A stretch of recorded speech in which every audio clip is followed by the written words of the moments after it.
Good afternoon and welcome to the Joy Show, the place where you matter. Being yourself, being authentic, that's what really stokes the fires here. As we begin today, I want to begin with a land acknowledgement. As we gather on many places on Turtle Island, we as settlers are grateful for the opportunity to meet here. And we thank all the generations of Indigenous people, Métis Inuit, who have created this sacred land in such a beautiful way and taken such great care of it. I'm also grateful to the African communities that have come here and have built this country, these countries, in a way that we're in the process of dismantling and shifting and changing. And I'm grateful for the opportunity to be an ally, to be supportive of the Indigenous African people of the world, and to create a world that actually works in honor and respect of all beings everywhere at all times. So I'm grateful, grateful, grateful. I know that we are one, and it is in that oneness that we begin today.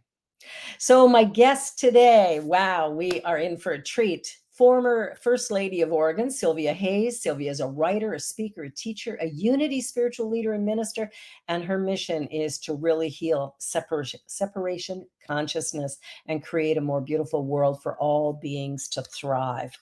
I love that. We're on the same page. Welcome, Cylvia. Thank you so much for having me. It's great to be here. It's great to have you here. Now, tell me a little bit about your path because you're former First Lady of Oregon and now you're this unity minister. How did that all happen? Oh my gosh. If I could say anything about my path, it's that it has been unconventional. I mean, I don't know how much you want to know. You can cut me off at any time, but I was raised a rough little farm kid in the Mhm. foothills of Washington State. And in fact, I'm the first in my ancestry born outside of Oklahoma and Arkansas because my mom left her first husband for his younger brother. And so they had to get the hell out of Dodge, literally.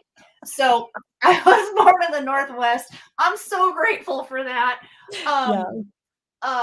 And just to nutshell, I guess some of the high points. Wound up on my own at 16. Had some real challenges with parents who were ill and dealing with things, Yeah. um, and went off track for a little while, I would say. Then I decided, I want something different, and I would say my real intentional spiritual path began to really happen in my early 20s. I was also raised, this will probably come up, I was raised in a very heavy handed hellfire brimstone version of Christianity that Ouch. I rejected. Yeah. Um, and that was going on while the really difficult things in my family were going on. But in my late teens, early 20s, did some 12-step work, and really started seeking in earnest. And through a very eclectic path we could talk about later.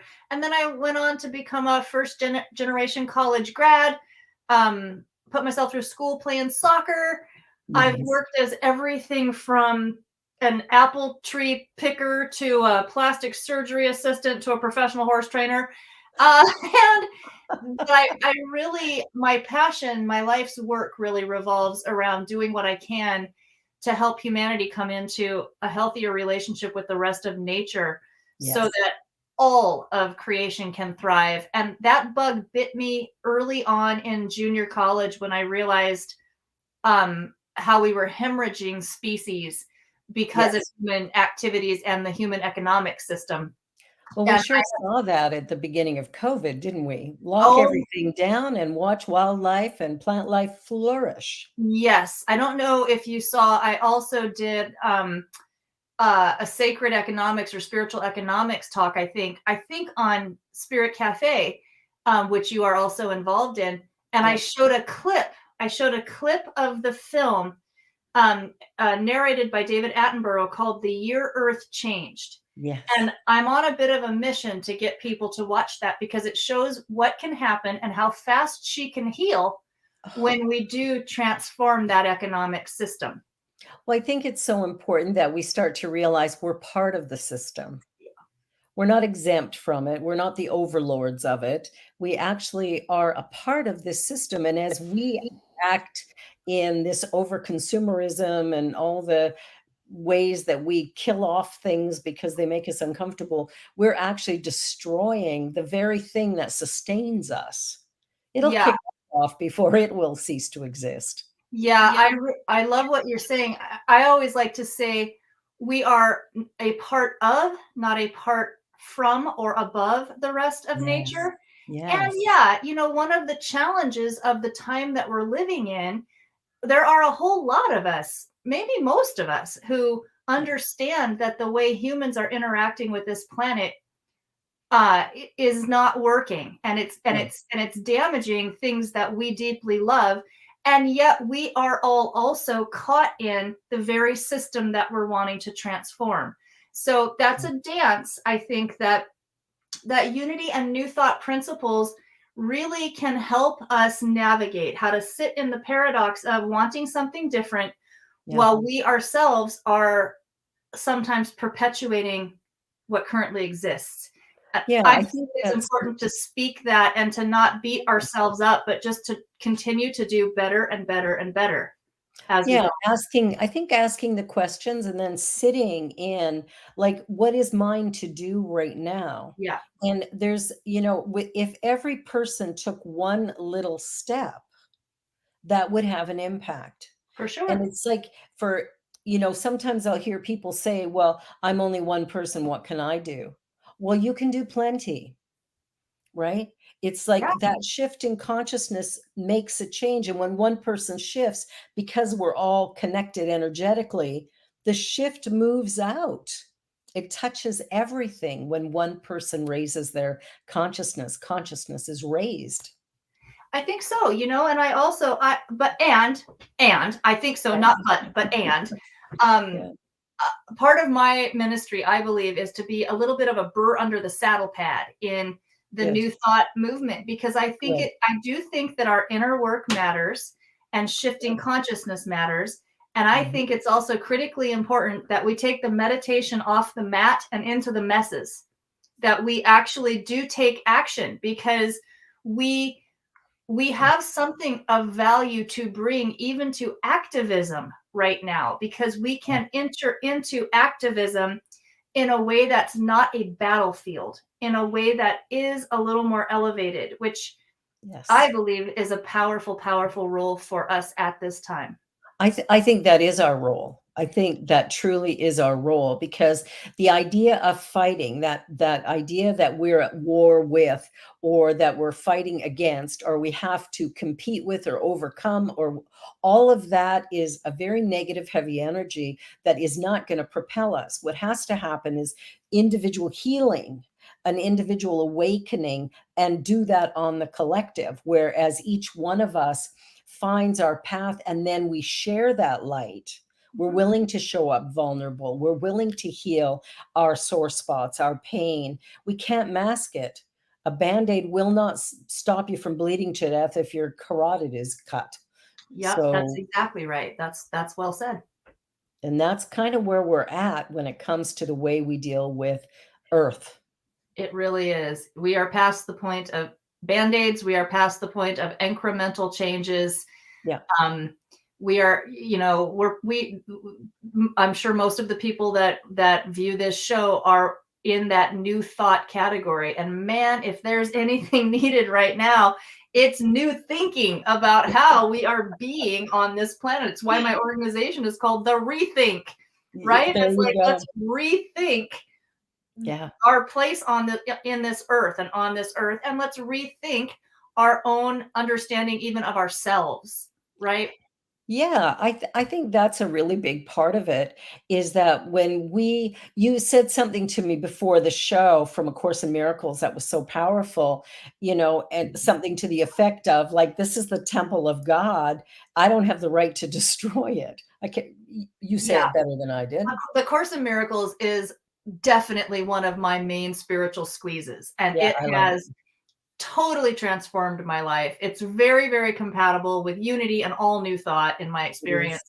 And one of the many profound concepts and tools in there is when we are in limited thinking, when we are viewing ourselves in a human only lens, to ask, would you be believing that about the host to God? Because Exactly. that is what we are, right? Our highest selves are the Yeah. host to God. We are extensions of God. So how Yes. crazy for us to be believing this littleness about ourselves. Yeah. Yeah. Tied to this from the course is this, like, oh, turn yourself upside down Yeah. concept of, it isn't arrogant to believe that we are an extension of God. It isn't arrogant to believe that we are all that.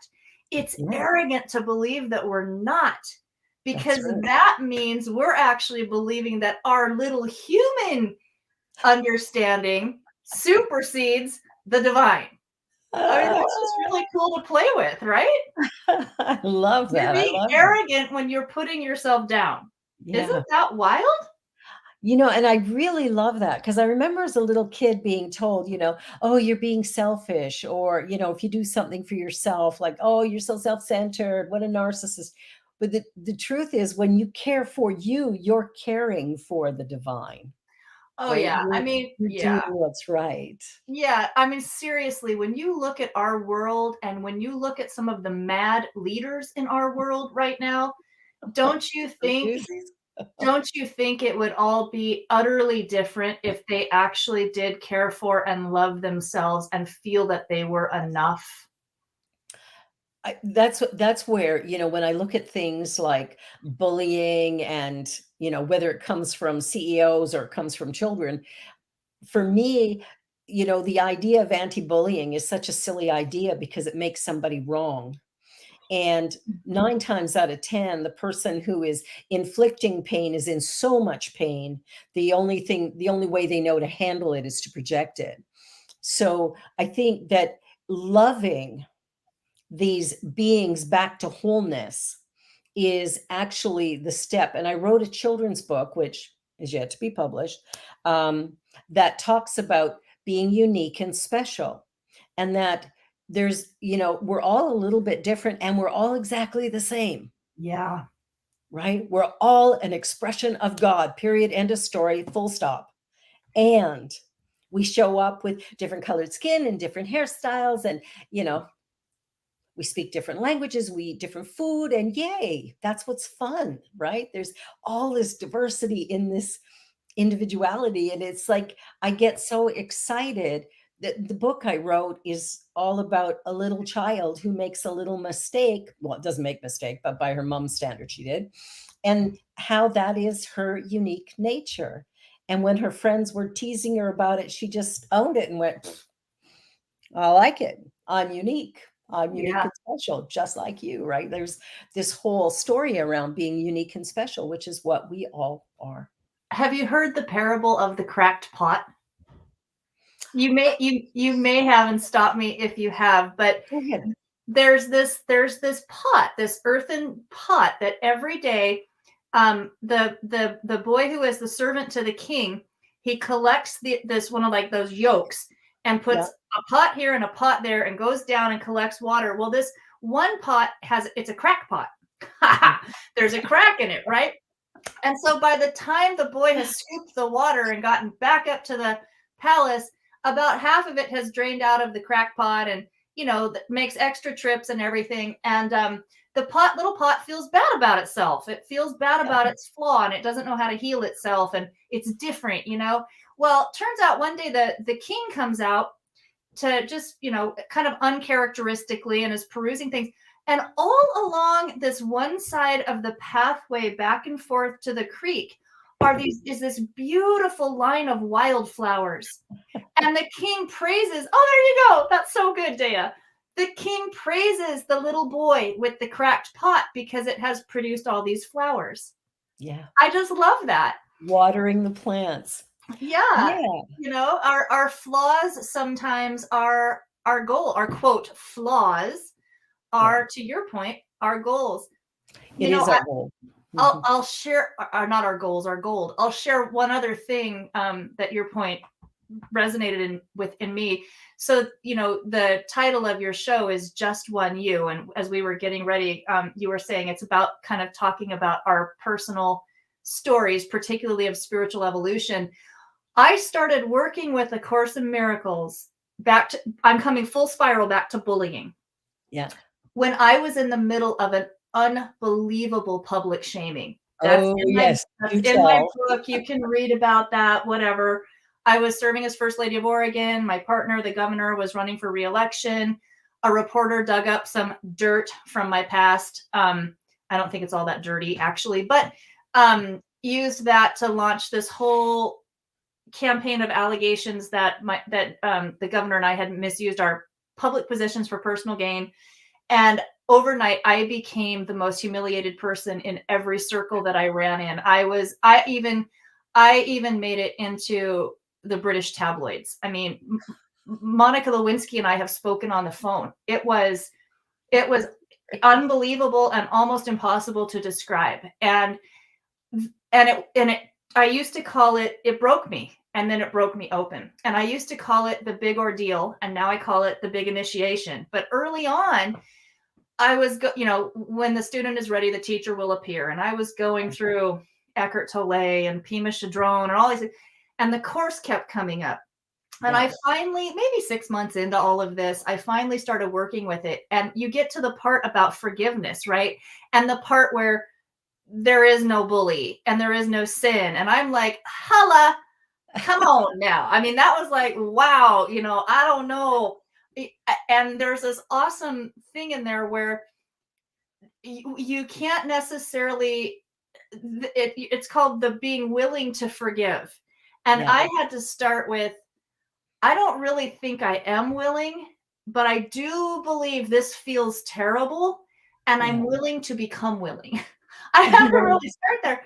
But I have over the last many, many years, that was 2014, I think 2015 when I started working with the course. Yeah. The course does teach that pretty much every behavior, every action is either an act of love or a call for Or love. a call for love. And I'm probably Yeah. 80% there now when I'm dealing with, what feels like personal attack or what have you. Yeah. Well, and I think, your book, When Life Blows Up. When Life Blows Up, A Guide to Peace, Power, and Reinvention. I always knew I would be an author, always. I never believed it would be about being massively publicly shamed, but it is what it is. Exactly. But it's amazing because that's the very thing. There's a question in the chat. Do you find that the experience was the catalyst for becoming who you are? Oh, where'd it go? Oh, there it is. And you say it broke you and then broke you open. It was a gift indeed, no matter how troubling or challenging, right? Yes, the willingness to be willing, that's the start. Yeah, I would That's funny. absolutely say that now. I mean, I wouldn't wish a catastrophic, massive public shaming that went on for like 4 years on anybody, but I No. also would not wish that I would not be who and how I am as a result of that. And I'm pretty much really an open book. And I wrote about in the book, I talk about it in my TED Talk. I did not realize prior to all of that how under the influence of ego I was. And I don't mean ego in the sense of like arrogance or whatever, but I mean really, really, really being dictated by the little version of me and really needing outside validation to Yeah, feel worthy and enough. And I'd been successful most of my life in getting that outside validation. And right. then all of a sudden, overnight, It's stripped it away. was gone. And even things that I did legitimately do were being invalidated. I mean, it was unbelievable. And I no longer really need all that. So, Well, and gift. that's what's really exciting. And in the course, I think it talks about too that what people think of you is none of your business. That's somewhere, but that's certainly true. Yep. Yeah, and I think sometimes we do sort of place all of our well-being in the hands of the world out there. And what a way to trip and fall flat on our faces when we do that, Yeah. because someone is going to show us you ain't you ain't all that you think you are. I had a really shaming experience. Anyway, I laughed about it because it was just so in New Thought, we believe that, the thoughts that you think become manifest, right? Yeah. And so I was, I've been dealing with a weight issue and it's getting better. But anyway, I was quite a bit heavier a year ago. And I'm on my way home from something and it's really busy. And my husband phones me and says, stop at McDonald's, grab us some fast food because we don't have time for anything. And in my mind, I think McDonald's is the very last place on earth that I should be eating for my health, for everything. This is probably a year and a half ago, maybe two. So I pull into McDonald's, order the food for the two of us. I go to drive through, it's a double lane, and somebody kind of cuts me off. And then she looks at me. She gets out of her car and looks at me and, you're so fat. What are you Oh my doing eating God. here? This is the last place you should be. And I looked at her and I went, whoa, you're kind of evil. But when I drove out of McDonald's, I kept thinking, I wish I would have said to her, honey, keep coming here and you can have all this too. I wish you had too. Well, I wish I had as well. But I immediately afterwards, I thought, oh my God, you thought it and it manifests. You're a powerful manifester, miss. I mean, you are. I was hearing some of your stories. Yeah. You I'll gotta you tell gotta you. wield that wand real carefully. That's hilarious. I Oh, mean, be careful what you're thinking about because it's Spirit going has to such a get you. sense of humor for sure. Yeah, and I mean, I couldn't believe somebody would actually say something like that to a stranger, but at the same time, I had to laugh because it was an absolute mirror of my Yeah. thought. And, Yeah. I think sometimes we forget how powerful our thinking is, how Yeah. powerful the words we speak are, and how they impact people. And when we were talking about bullying, how do we find a way to love our way through the things that we're going through, to love ourselves. And that's where your quote from the course was so powerful, that this is this is God. Yeah, Like and this this is is not even the body. When the course is Mhm, talking about you are host to God, it's not even talking about your body. Not that it's not important to mhm. take good care of these amazing suitcases that we are given, but the host to God is the truth of who we are, right? The truth, yeah. Um, for sure. Sort of back to the external validation. I gave a talk not too long ago. It's on my cylviahayes.com website, or on my YouTube channel, called Who's Your Gatekeeper? And I gave this at my local Unity Central Oregon. And it's one of the talks that I've probably received. Well, not probably, it's one of the talks I have received the most positive feedback. And it addresses the fact that we live in a culture that absolutely inundates us with messages of comparison and not enoughness and the need for certain sort of external validation, particularly in validation of our physical forms, our material things. Um, and we make a lot of those things our gatekeeper. And Yeah. we give away so much personal power when we do that. Yeah. So I think that's maybe one of my superpowers in this lifetime is becoming more aware of, and hopefully helping others become more aware of, where our need for external validation is really sapping our own power and personal strength and the gifts we have to offer. Yeah, it absolutely does. It absolutely does. And the thing is, the people that are in front of us, of course, don't know us. I don't care if it's your parents or whoever. Yep. We don't know who we are half the time, Yeah. right? Like we're finding our way. And I think when we look at the ways in which we can judge and criticize ourselves and others, I think there's really a disconnect there because we haven't realized we are the wave of the ocean, that Yeah. this divine presence that is everything everywhere, the plant life, the animal life, hell, the chair I'm sitting in, it's all part of this one energy. And as we come to really accept our integration of it, our willingness to be with it in a way that's positive, I think we begin to change everything for the better. And good can be realized when we start to see that oneness, that the person in front of me who's shaming and humiliating me is me.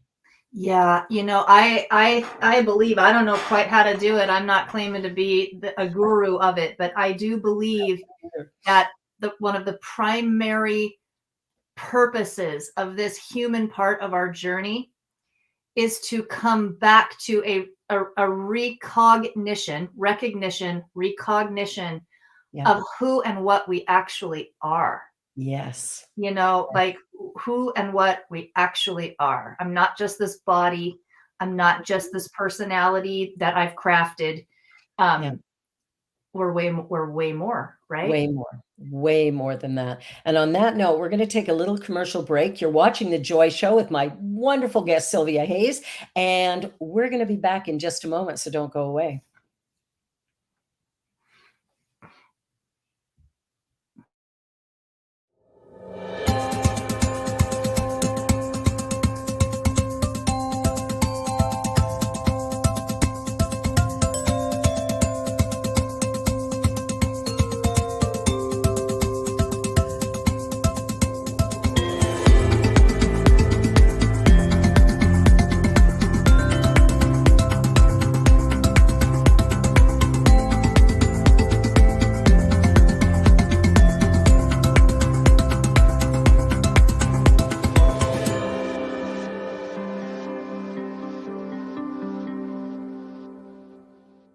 Watch me change when you change the way you look at things.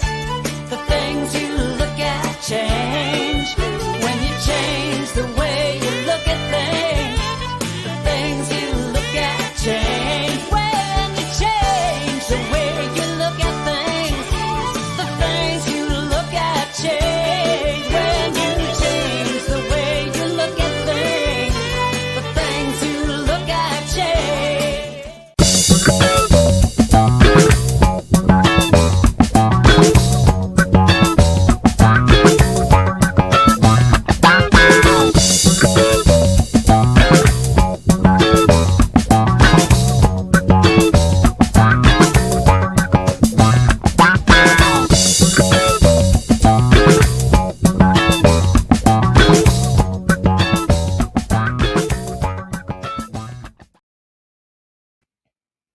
And we're back. You're watching The Joy Show, and my guest Cylvia Hayes is sharing her divine wisdom, and we're having some good fun here this day, this week. And hey, we'll be back next week doing it again with somebody new.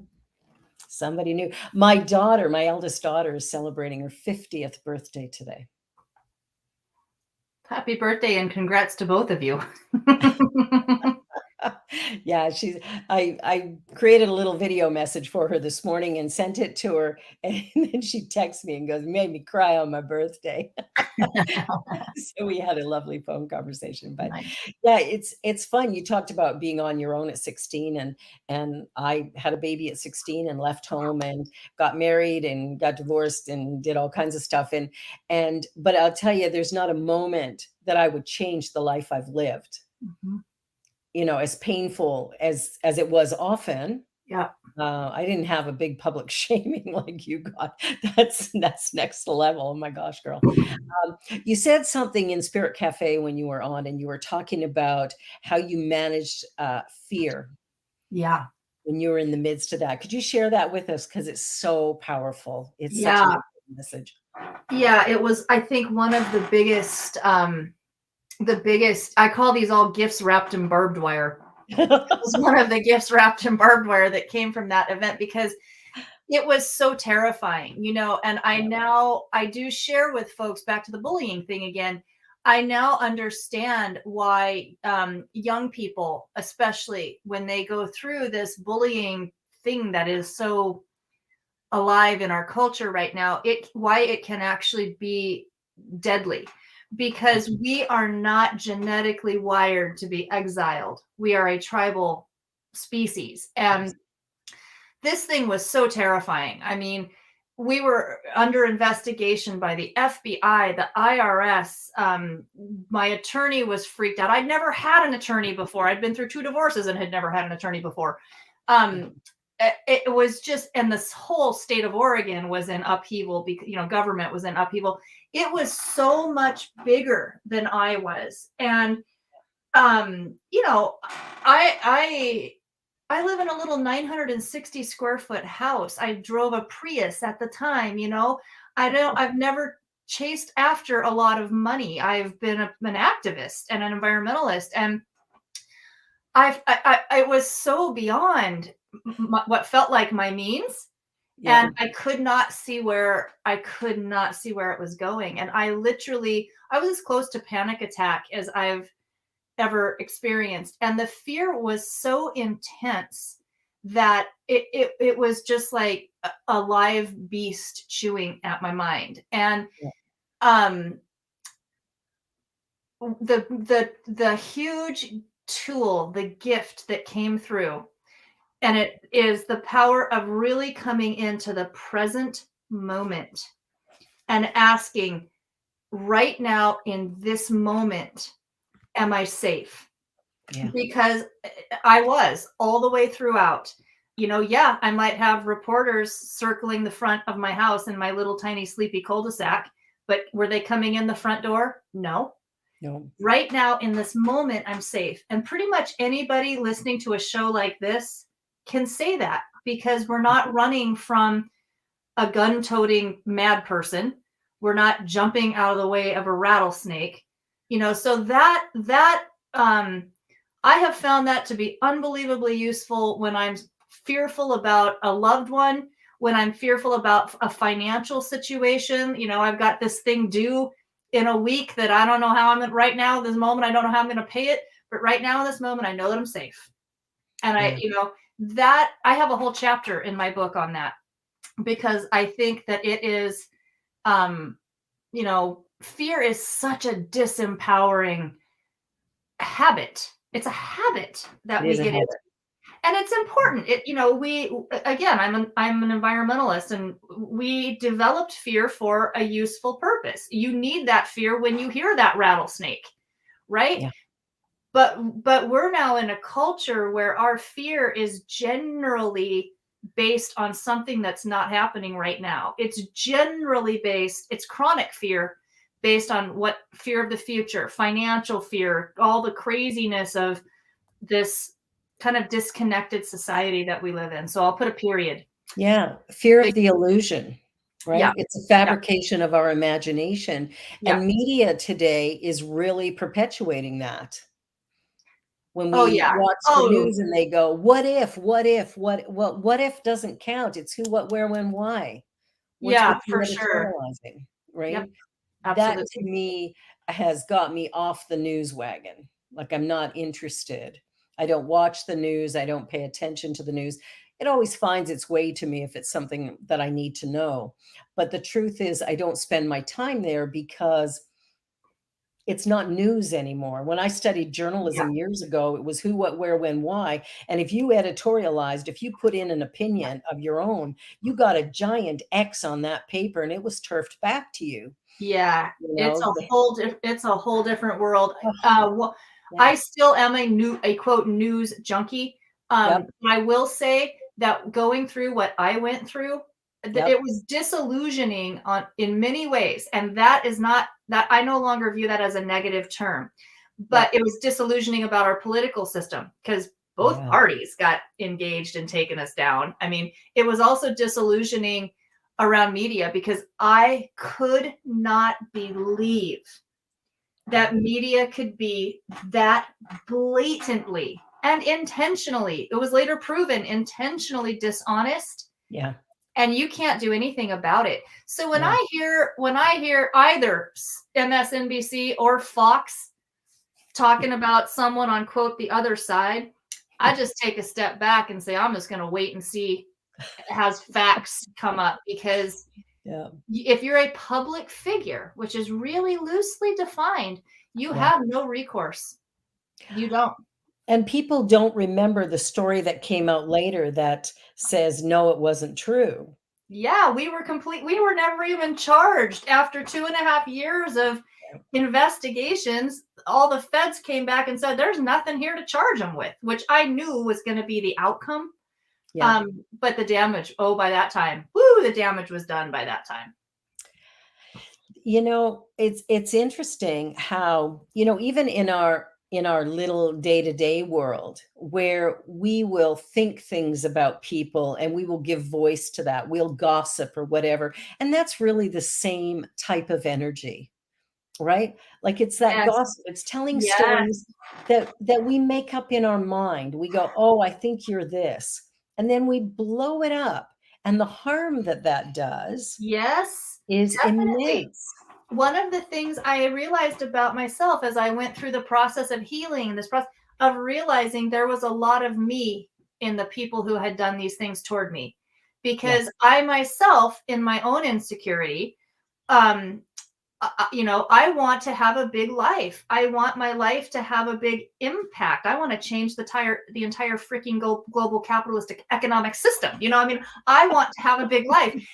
And I became aware going through this of, I would have that little feeling of glee when some person who was having a bigger life than me got taken off their pedestal, right? I started to notice, I've never really been a gossiper, but inwardly I've been competitive, and I have been, bring them down a peg or two.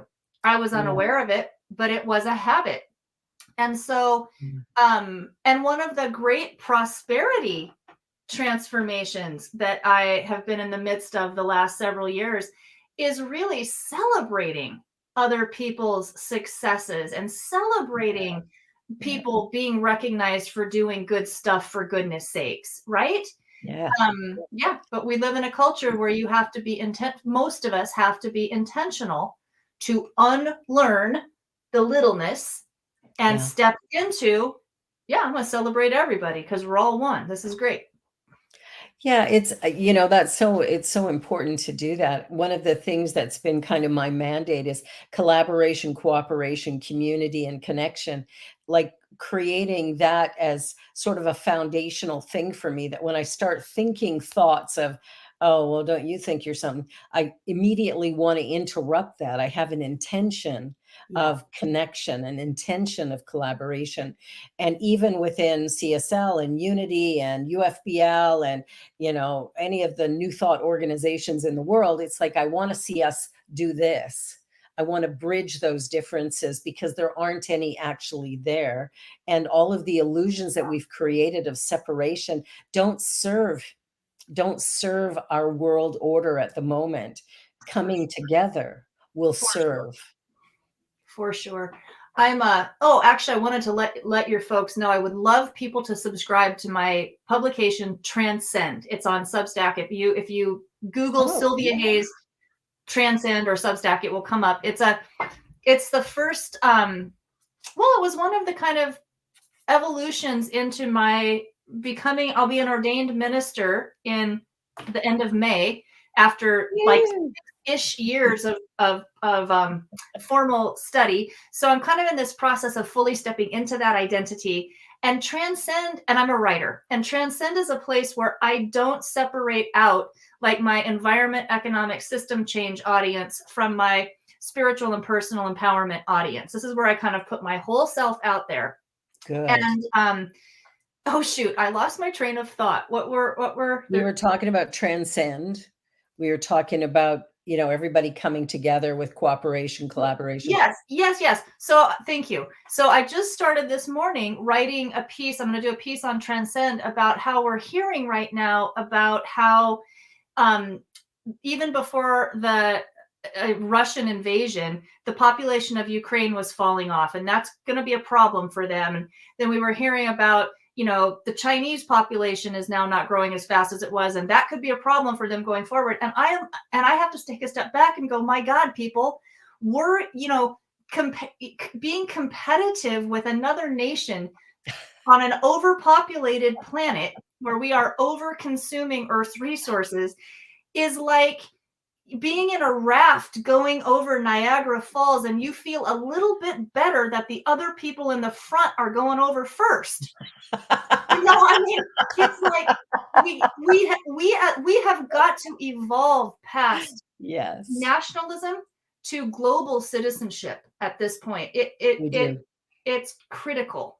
It So, is and that's part of the divide. That's part of what got me sparked on this, Barbara. Thank you. Was all of these layers of separation yeah. and othering that we as a species have embedded in our cultural way of being. I love that. Niagara Falls. Yeah. Niagara Falls is in my I'm backyard. so glad I'm going over 0.25 seconds after you are. Yeah. It's funny because I live in Canada and I live very close to Niagara Falls. Oh. It's an hour and a half drive away. I go there often. And Synchronicity. so that visual was very clear.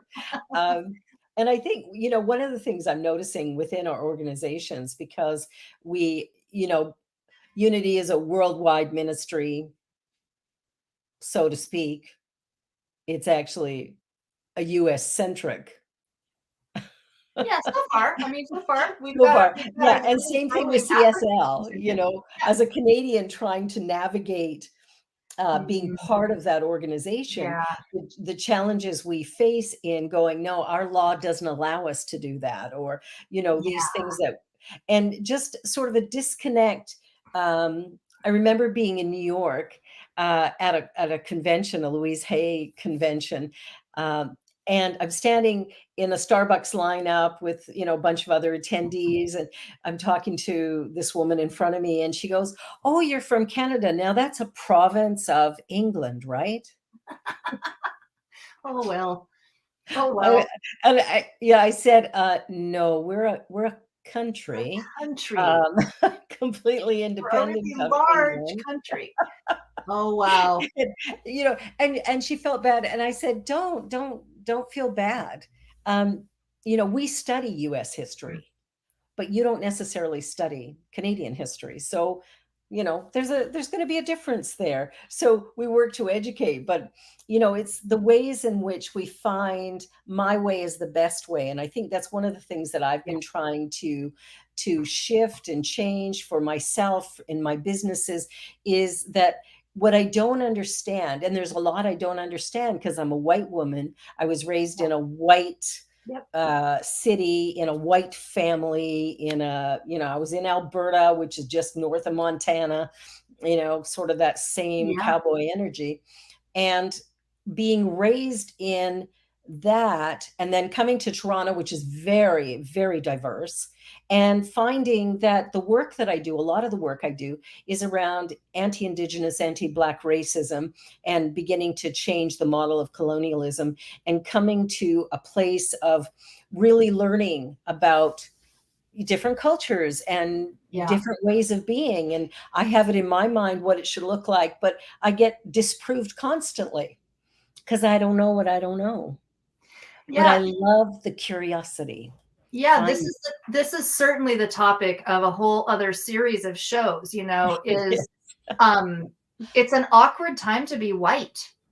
And that's a good thing. I feel crazy saying that sometimes, but it really can be. Like, even in my own movement, environmental movement, economic system change movement, there's such an emphasis now on people of color and diversity. And I have actually been excluded from some things that I was a shoo-in qualifications wise. And that's awkward, and that's okay, because for whatever reason, I've come into this existence as a relatively pretty white person, which in and of itself is a privilege. So, Yes. you know, I put this out there. I believe we are in apocalyptic times. And Mhm. I don't say that in a frightening way. The actual meaning of apocalypse is the unveiling of what was hidden. It's an uncovering. And in the US Yeah. especially, and I have to say, I loved your land acknowledgement on the beginning. I loved that you brought Africans into that, you know, folks who, because Mhm. the United States was built on black bodies and then Yes. black gold when we discovered oil. And Yeah. now we've had this, you know, we've put forward this US myth of everybody can make it and the great melt. It's bullshit. It is Part bullshit. it Yeah. really is. And we've been able to kind of sweep that under the rug for millennia, and you Yep. can't anymore. We And can't. you can't, yeah, And you can't do it anymore. that's painful, but it's powerful. It needs to Mhm. happen. The same thing is happening honestly in Canada with your indigenous people, and that Big time. history, that's not going to be covered up anymore. It Um can't be, and the thing is, it's true of the US as well. of You may not course. have unearthed the bodies yet, but believe me, That's they're there. exactly right. We stole this land. I said to somebody the other day, if somebody came into your house and kicked your ass out and said, "It's now mine," Yeah.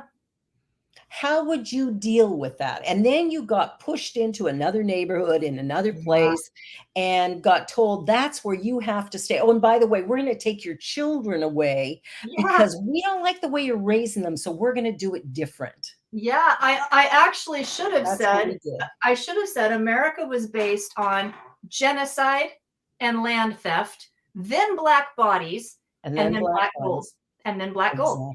oil, you know, and all of those Yeah. things now, all of those things are like, these have created lasting damage and chaos, and you're going to have to address it because Yeah. you're not going to be able to just keep going on like it never happened. And the thing is, we address it by acknowledging that it's there and being willing to say the wrong thing Yeah, that's and right. accept, like, I ministered in a black church for 11 years, and there was a couple of times from the pulpit that I said something inappropriate. Um, like, and the one time it was immediately, as soon as it came out of my mouth, I went, I don't think I should have said that here. And somebody came up to me afterwards and said, "Reverend, do you really think that was an appropriate thing to say in this group?" And I said, "Absolutely not." I made a mistake and I'm learning. Yeah, Right. and she just stopped right there because I didn't defend it. I Yeah. didn't, I didn't go, "Oh, well, I didn't mean," none of that. I just said, "You're Yeah. right. It was Yeah. inappropriate."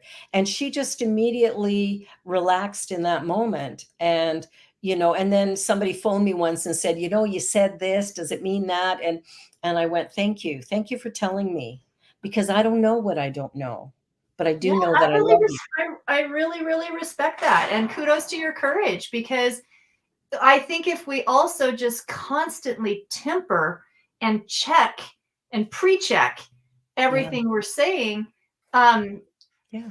we don't get the chance to learn. We don't, our blind No, we spots. don't. We all have blind spots, Of you know? course we will. We have Um, to. yeah. Yeah, yeah. Yeah, if you're born in the Caribbean, you have a different story than somebody who's born in Africa. And if you're born in, Midwest US or Alberta, I was born in Alberta, it's like you have a different understanding of the world and life because you were raised different, you were taught different. And so it's like, can we come to a place of going, I don't know what I don't know, but I'm willing to learn. Yeah, I'm that's willing to be ideal. curious. That's ideal. Coming back to Course in Miracles, one of my favorite, I'm going to paraphrase it terribly, I'm afraid, but there's a wonderful passage, I think it's lesson 189, that says, it talks about the power of forgetting everything you think you know, everything you've learned in your past, everything even that this course is saying, and Yep. come with wholly empty hands unto God. Oh, I love Whatever that. you view God as, like, let it all go, because in my experience, when I'm able to do that, that's when I'm more able to open up to the moreness right? The moreness. It's like I can pick all that crap up again if I want. It's Yeah. still, but if I can set it aside for a minute and Mhm. open up to the possibility that I don't know, or that Yeah. I maybe even know erroneously, then Yes. what Yeah. does that open up?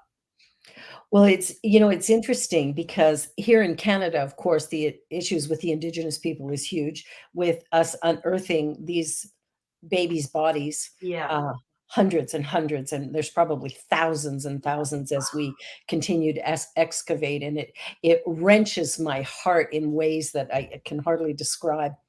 But I remember being raised in Calgary, a very white city at the time, very white community. There was nobody that wasn't white except the corner store was owned by a Chinese couple. And so all I knew was whiteness.